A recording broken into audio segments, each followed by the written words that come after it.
Oke, baik. Assalamualaikum warahmatullahi wabarakatuh. Selamat pagi, selamat siang, selamat malam, Fajar dan Mas Syarif. Di sini kami akan menjelaskan evaluasi tengah semester dari rekayasa kebutuhan dan ini akan dijelaskan oleh Frederick untuk penjelasan yang pertama. Ya, untuk nomor satu, itu pertanyaannya adalah menjelaskan macam-macam kebutuhan yang harus digali dalam proses pembuatan rangka lunak. Nah, mungkin ada tiga, yaitu ada business requirement, user requirement, dan system requirement. Nah, untuk kalau business requirement ini, itu sejumlah informasi yang mengenai mengapa sebuah perangkat lunak itu perlu untuk dibangun untuk kebutuhan bisnis tersebut. Nah, itu tujuannya dari business requirement ini sendiri adalah memberikan wawasan untuk kebutuhan secara keseluruhan dari aplikasinya itu. Terus juga untuk mengkonsolidasi bahwa kebutuhan yang perlu disediakan untuk para pemangku kepentingan, untuk stakeholder yang berbeda. Terus kemudian untuk memberikan arah desain, tapi tidak terlalu spesifik tentang bagaimana hal itu akan dicapai, dan juga berfungsi sebagai unit yang berbeda dari pekerjaan untuk tujuan prioritas dan pelacakan. Kemudian adalah user requirement. User requirement itu pernyataan mengenai layanan yang akan disediakan oleh sistem serta batasan-batasan operasionalnya itu, tapi dilihat dari sudut pandang pengguna akhirnya. Jadi bisa dari berbagai macam uh, penggunanya, nggak hanya satu pengguna akhir misalnya uh, pelanggannya aja gitu, tapi juga seperti staff-staffnya. Terus kemudian sistem requirement. Nah, untuk sistem requirement ini dibagi jadi dua, ada kebutuhan fungsional dan kebutuhan non fungsional. Nah, kalau kebutuhan fungsional itu berisi proses-proses apa saja yang harus disediakan sistem dan harus develop nantinya. Itu juga mencakup bagaimana sistem harus bereaksi pada input tertentu dan bagaimana perilaku sistem pada situasi tertentu.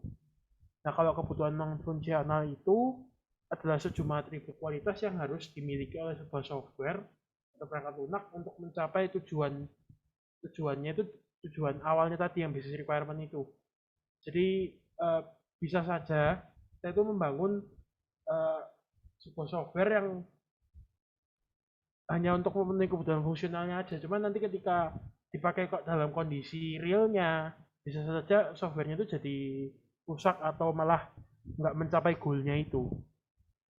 Terus mungkin selanjutnya untuk nomor 2, pegadaian online, bisa dilanjutkan Fitra. Oke, baik. Untuk selanjutnya itu adalah pegadaian digital. Di sini sistem pegadaian membuat sebuah aplikasi bernama Pegadaian Digital. Adapun untuk yang pendahuluannya adalah dari PT Pegadaian Persero itu membutuhkan alat untuk cepat dalam mengatasi sebuah permasalahan yang ada di pegadaian, tidak secara konvensional lagi, melainkan sudah secara digitalisasi. Oleh karena itu pendahuluannya seperti itu. Selanjutnya, untuk deskripsi proyek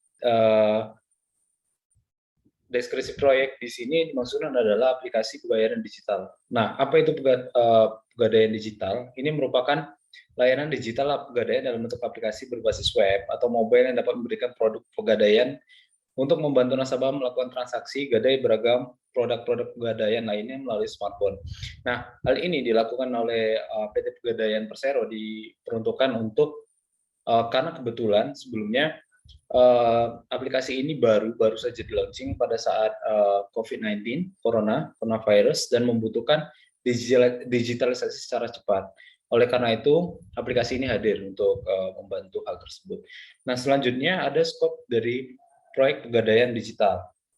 Nah, untuk skopnya sendiri itu ada beberapa, yaitu ada programmer, ada programmer aplikasi itu terdiri dari berbagai tim dari project manager sampai quality control dan quality assurance. Selanjutnya ada staf pegadaian atau pegawai dari pegadaiannya.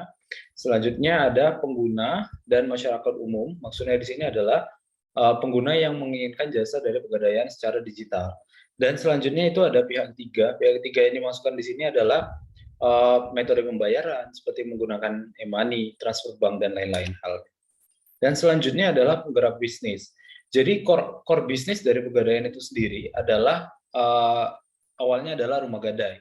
Lembaga daya yang dimaksudkan di sini adalah sebuah individu atau lembaga yang menawarkan jasa peminjaman uang kepada masyarakat dengan jaminan benda milik masyarakat yang ingin melakukan pinjaman uang. Ini merupakan core bisnis dari Pegadaian. Dan hal ini adapun rentang waktu serta hal-hal yang berkaitan di Pegadaian ini sebenarnya berawal dari Pegadaian, dan selanjutnya Pegadaian itu membuka sistem-sistem baru seperti gadai emas, gadai tabungan, dan berbagai halnya.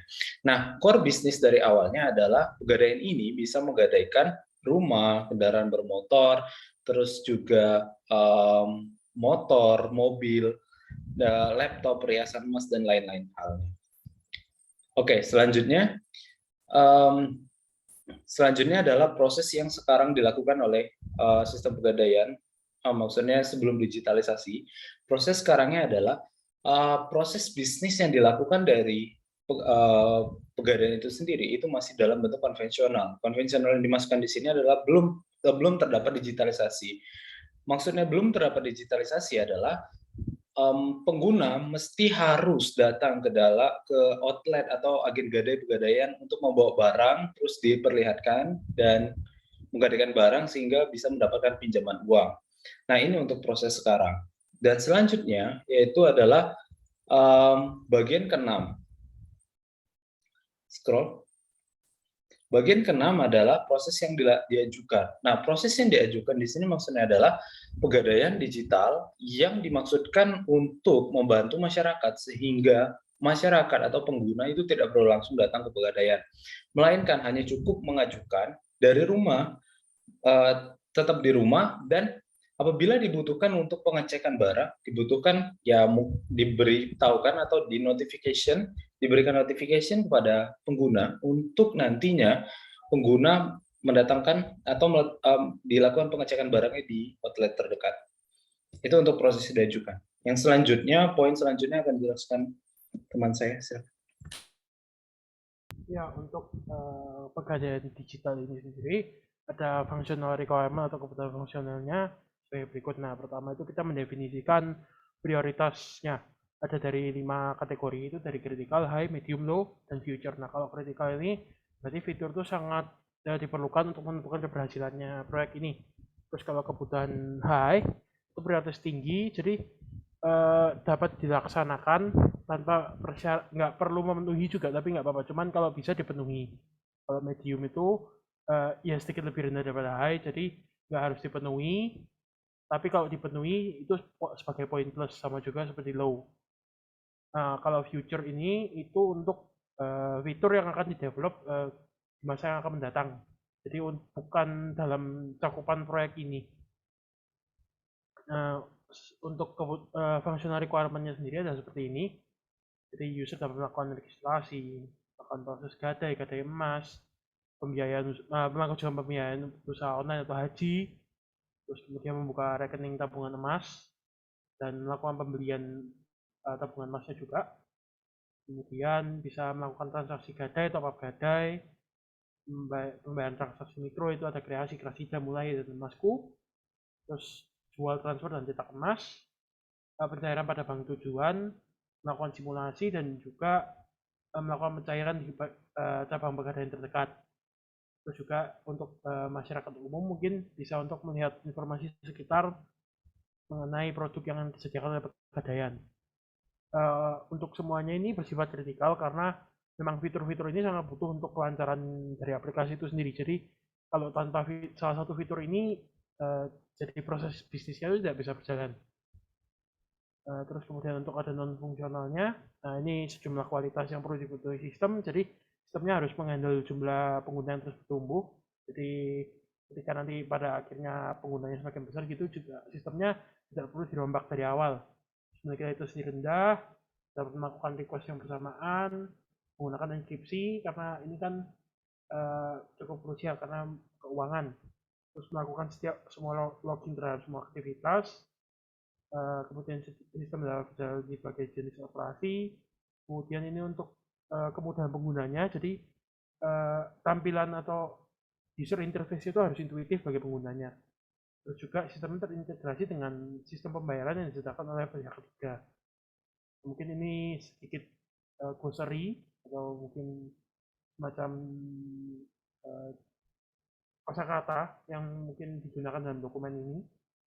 Kemudian ada reference-nya. Nah, ini untuk keuangan. Nah, perkiraan untuk dalam proyek ini dananya dibutuhkan sebagai berikut, sehingga di total 95.600.000. Kemudian ini ada timeline-nya dan juga ada work assignment-nya untuk siapa saja yang diassign untuk tugas-tugas tersebut. Mungkin sekian. Terima kasih.